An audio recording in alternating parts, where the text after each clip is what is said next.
Check lang natin sa labas. Ano yung maliit? Ay, yung sa ano yan, sir? Yung sa spare tire sa likod.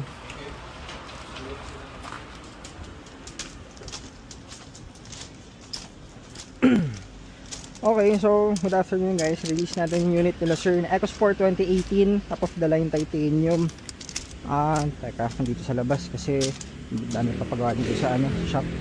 Sep! Check lang natin mabilis.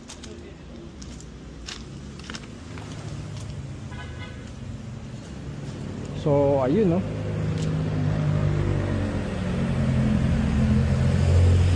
So, supposedly, nung Monday, release na natin tong unit.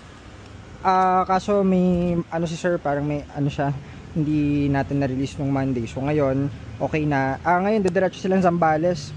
Tapos, final checking lang natin and everything. So, yun, kita nyo naman. 2018, no?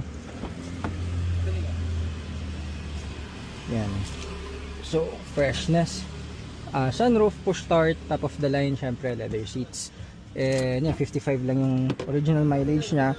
So ito is palit siya ng shift fork transmission, shift fork NB, dual clutch, ABS, cooling system, and PMS syempre. So ngayon diretso na silang Zambales at syempre ito is ready for long drive na. Check natin. So abante natin, Sep. Yan. So andito tayo sa labas ngayon kasi napakasikip sa shop, pati doon sa workshop at puno, daming ipapacheck ng unit and yung mga releasing natin syempre nakapila lahat yan. Hazard lang natin para kasi nandito lang tayo sa gilid ng kalye. Okay, final checking lang. Tapos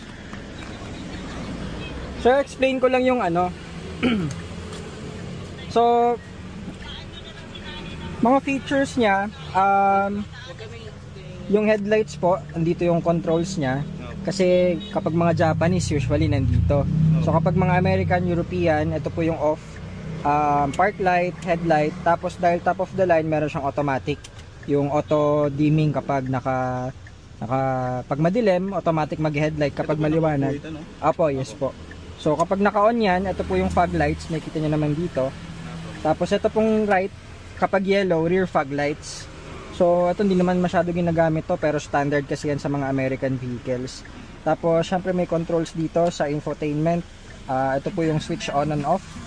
Tapos yan, yung controls sa dito, pwede kayo mag-next, pwede kayo mag-accept and receive ng calls.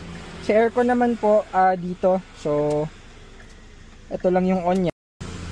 Yan, so ito po sir, pwede nyo tanggalin, yan. Kung meron kayong malalaking gamit, pwede nyo tanggalin, so fold nyo yung mga upuan. Oo. May business yung ito sir, kapag pinold nyo yan, ay, dito na pala yung bag nyo. Usog ka lang sir Ay, sorry po. Yan. So kapag pinold nyo yan, hilain. yan, hila lang to, fold. Pero, same sa kabila. Opo. Yan. Pag fold nyo, naangat pa yan. Okay. So laki nung, di ba namin napakita dati. So malaki space nyo sa kabila, pwedeng may isa pang umupo, pwede nyo iangat po yan. Yan. Tapos tools kompleto and yan, pwede rin naka-flat lang kung gusto nyo ganyan lang. Yan. So kapag inano nyo, ito po is pwedeng ganyan, gusto nyo medyo upright, pwede nyo rin po isagad, medyo pahiga. Tapos syempre dahil top of the line to sir, meron siyang keyless entry. Ito po yung keyless entry nya, pipindutin nyo lang pag naka-off yung engine. Kahit di nyo napindutin yung susi, naka-lock, unlock. Bawa, marami kayong dala, pwede nyo pindutin lang para hindi na kayo mahirapan kunin yung susi. Yun yung mga difference kapag top of the line. Tapos yung mga gulong nyo, bagong-bago yan sir, Bridgestone yung brands, meron na yung mga visor, kompleto po yan. Pati ito mga accessories, kasama na po yan.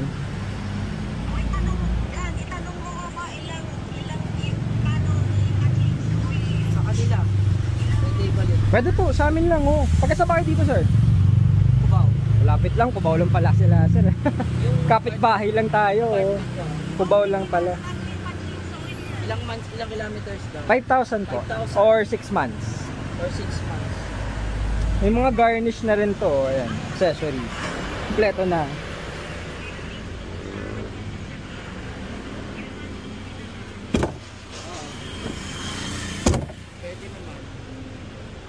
And ang coding pala nito sir is Monday.